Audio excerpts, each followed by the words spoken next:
What's up guys, back for another episode of 5 and 5, and today we have the next episode of the training edition. I'm going to get stuck into it straight away. Question number one is, what is the reason behind the fact that you yawn and also feel like throwing up when you do high intensity interval training? And I'm talking about real high intensity interval training where you're absolutely gassed after the first set. Now the reason for this is because the body cannot provide enough oxygen to the working muscles. So a more technical term for this is EPOC, excess post-oxygen consumption, meaning that you're in an oxygen debt, basically an oxygen deficit, where you cannot get enough oxygen to the working muscles, which is what causes the yawning. The term, in terms of the feeling of wanting to throw up, that's a lactic acid. It's a love-hate relationship with that, because you should be working to the point where you do feel that, but it's obviously not the greatest feeling either. But that is the reason why.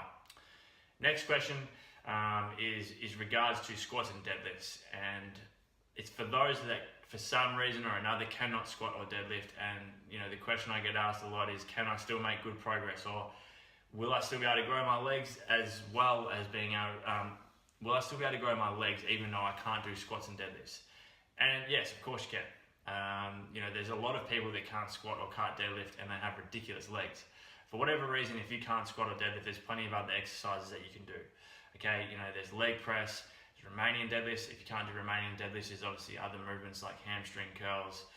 There's just so many different exercises you can do to make up for that. Although they are two of the best exercises you can do for lower body, just if you can't do them doesn't mean that you're not going to make as good a progress, if not better.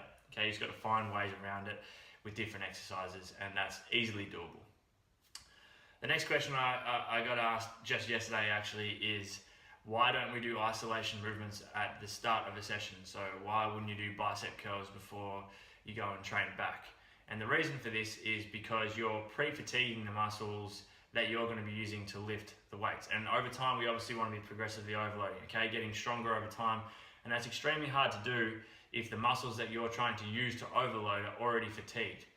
Okay, so that's why we do compound movements, because that's when you want to be using the energy that you've used up for the session, you've saved up for the session, using multiple muscle groups to move as much weight as possible with perfect form, that over time we can overload that muscle group to grow or to get stronger. But if I go in and I'm training chest and I go in and smash triceps for 25 minutes before I even start chest, I'm not going to be able to lift anywhere near as much weight for my chest exercises, which means that I'm not going to be overloading, I'm not going to be progressively overloading. So that's why we do those at the start of the session and move on to isolation towards the end. That's really all there is to it.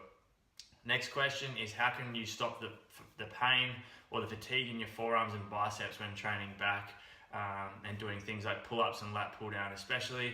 And this is something I've been working on myself and with my clients over the past 6 to 12 months.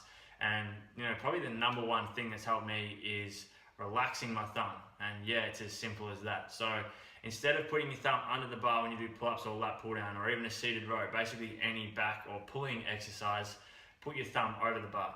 Because what that's going to do is completely relax the forearm and the bicep. So when you're doing the rep, you're not putting all the fatigue or all the stress and activation through those muscles before your lats.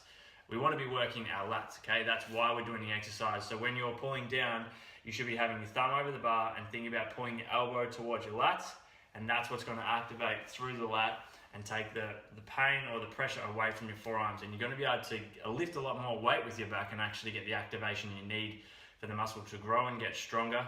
And you're going to last longer in the session before your forearms blow up, because that is a pretty common thing with bicep training, with back training, that the forearms will blow up first.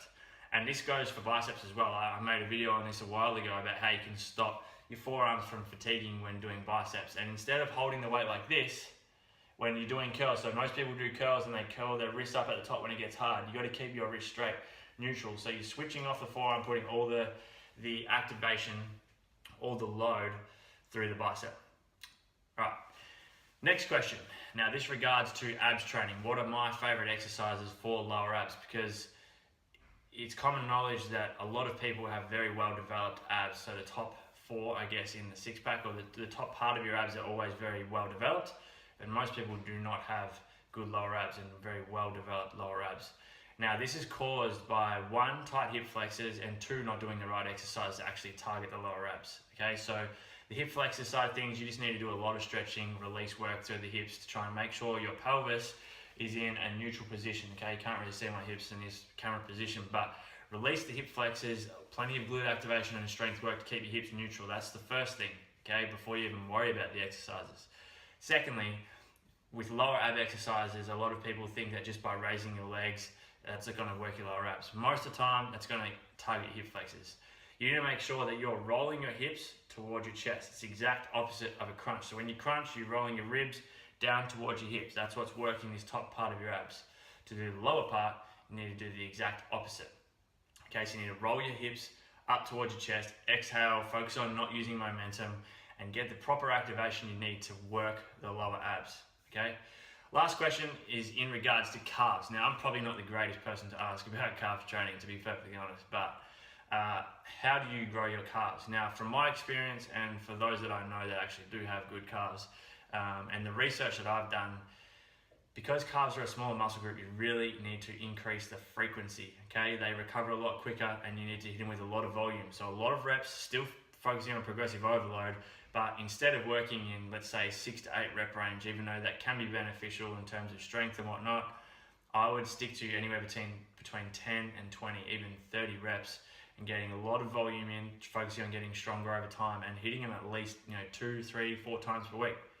All right? I like to think that carbs are very similar to abs training. Although you can train them relatively frequently, they are still a muscle group that needs to be stimulated and then rebuild or repair and grow. Okay, so you're not going to do them every single day, but they can handle a lot more frequency than other muscles such as your quads or your lats. Alright guys, hope you've enjoyed today's 5 and 5. It's gone a little bit longer, but that's okay. If you have any questions that you want answered on the next episode, put them in the comments box below. I hope you've taken some value from today. Please do hit the thumbs up button and subscribe to the channel, and I'll chat to you guys in the next episode.